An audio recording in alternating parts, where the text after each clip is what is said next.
మరొక breaking news చూస్తున్నాం. హైదరాబాద్ లోని మాదాపూర్ ఖానామేట్ లో ఉద్రిక్తత నెలకొంది. సర్వే నంబర్ 55లో రోడ్డుపై ఉన్న దుకాణాలను హైడ్రా అధికారులు కూల్చివేశారు.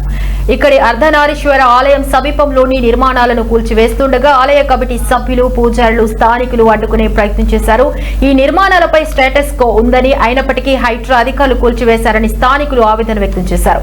ఎలాంటి ముందస్తు నోటీసులు ఇవ్వకుండా దౌర్జన్యంగా కూల్చివేతలు చేపట్టారని ఆందోళనకు దిగారు. దీనిపై మరింత సమాచారం మా ప్రతినిధి భరత్ అందిస్తారు. భరత్, డీటెయిల్స్ ఏంటి? చూసినట్టయితే కంప్లీట్ గా అటు వాతావరణం అయితే కనిపిస్తుంది. కంప్లీట్ గా అక్కడ ఉన్న ప్రజలందరూ కూడా, ఎవరైతే ఆ ఏరియా కాలనీకి సంబంధించిన వాళ్ళందరూ ఉన్నారు, ఎవరైతే ఉన్నారో వాళ్ళందరూ కూడా రోడ్ పైన బైఠాయించి నిరసనలు తెలుపుతున్నట్టుగా తెలుస్తుంది.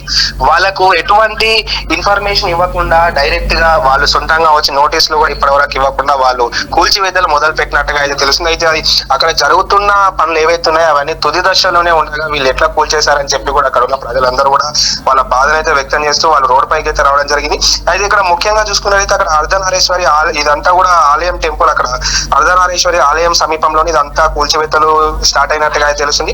అయితే ఈ రోజు ఉదయం 6 గంటల నుంచి కూడా ఎటువంటి ముందస్తు ఇన్ఫర్మేషన్ లేకుండా కంప్లీట్ గా ఉదయం నుంచి ఇక్కడ వీళ్ళందరూ కూడా కూల్చివేతలు స్టార్ట్ చేసినట్టుగా అయితే తెలుస్తుంది. అటు సజ్జనర్, ఇప్పుడు ఎవరైతే కమిషనర్ ఉన్నారో హైడ్రా కమిషనర్ సజ్జనర్ పైన కూడా తీవ్ర నిరసన అయితే వ్యక్తం చేసినట్టుగా అయితే తెలుస్తుంది. అయితే వాళ్ళు చేసిన పనుల పట్ల అటు ప్రభుత్వం మారినప్పటి నుంచి ఇప్పటి వరకు కూడా అటు వీళ్ళు చేసే కార్యక్రమాలు ఏవి కూడా ప్రాపర్ గా ఉండట్లేదు. ఒక పేదోడి పొట్ట మీద కొట్టే ప్రయత్నమే చేస్తారని చెప్పి కూడా వాళ్ళందరూ అయితే చెప్పడం జరిగింది. అటు టీఆర్ఎస్ కి సంబంధించిన నాయకులు కూడా వీళ్ళపైన అటు వీళ్ళు చేస్తున్న పనుల పైన అయితే ఎక్కువగా వ్యతిరేకంగానే మాట్లాడుతున్నట్టుగా అయితే తెలుస్తుంది. అయితే ఇదంతా కూడా ఈ నిర్మాణాలపై ప్రజెంట్ స్టేటస్ చూసినప్పటికీ కూడా అటు ఎలాంటి ముందస్తు నోటిఫికేషన్ ఇవ్వట్లేదని చెప్పి వీళ్ళైతే చెప్తున్నారు. అయితే ఇదంతా కూడా అటు అక్కడ ఉన్న ప్రజలందరూ కూడా అటు అధికారులను కలిసే ప్రయత్నం చేస్తున్నారు. అయితే పెద్ద పెద్ద బుల్డోజర్లు పెట్టి ఆల్రెడీ వాళ్ళు కూల్చివేతలు అయితే మొదలు పెట్టారు. అయితే ముఖ్యంగా ఇక్కడ చూసినట్టయితే ఈ ఏరియాలో కంప్లీట్ గా చిరు వ్యాపారాలు ఉన్నట్టుగా తెలుస్తుంది.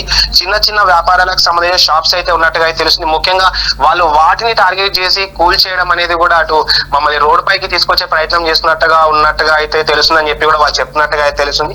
అయితే ఇప్పటి వరకు కూడా ఇక్కడ ముఖ్యంగా చూసుకున్నట్టయితే అక్కడ ఉన్న అందరూ కూడా నార్మల్ గా రోజు కూలి చేసుకునే వ్యక్తులాగా, ప్రజల్లాగానే కనిపిస్తున్నారు. అయితే చిన్న చిన్న షాపులు, అంటే అటు బార్బర్ షాప్ గానీ, అటు బట్టల దుకాణం గానీ, చిన్న చిన్న టీ పాయింట్స్ గానీ, ఇటువంటివి వాటిని టార్గెట్ చేసి కూల్చేయడం అనేది కూడా సరికాదు అని చెప్పి కూడా చెప్తున్నారు. ఎందుకంటే చాలా మంది అటు ఏవైతే చెరువులు ఉన్నాయో చెరువులు కబ్జాలు చేసి, అటు గవర్నమెంట్ కి సంబంధించిన ల్యాండ్లు కబ్జా చేసి కట్టుకునే వాళ్ళని ఏమో ఎవరు ఎదిరించట్లేదు, కానీ చిన్న చిన్న చిరు వ్యాపారాలు చేసే వాళ్ళపైన ఇలా ప్రవర్తించడం అనేది కూడా కరెక్ట్ కాదని చెప్పి అయితే చెప్పడం అయితే జరిగింది. అయితే అటు అనుమతులు లేకుండా భవనాలు, షెడ్లు నిర్మించారన్న నేపథ్యంలోనే హైడ్రా కూల్చివేసిందని అయితే చెప్తున్నారు. కానీ బట్ వాళ్ళు స్థానికులు అయితే అక్కడ ఉన్న స్థానికులు అయితే గత కొద్ది సంవత్సరాల నుంచి మేము ఇక్కడనే ఉంటున్నాము, నివసిస్తున్నాము, అట్లీస్ట్ మేము అక్కడ కట్టుకొని ఉన్నప్పుడు మాకు ముందస్తు ఇన్ఫర్మేషన్ ఇస్తే కనుక మేము ఆ సామాన్లు కూడా బయట తీసుకొచ్చే ప్రయత్నం చేసే వాళ్ళం కదా అని చెప్పి కూడా చెప్తున్నాను. ఎందుకంటే అటు అధికారులు కూడా ఏం చేశారంటే వాళ్ళ నిర్లక్ష్యం కూడా, అంటే చాలా నిర్లక్ష్యంగా వ్యవహరిస్తూ అక్కడ లోపల సామాను ఉన్నాయి ఏమున్నాయని చూడకుండా డైరెక్ట్ గా పెద్ద పెద్ద బుల్డోజర్ పెట్టి కూల్చేయడం పైన అయితే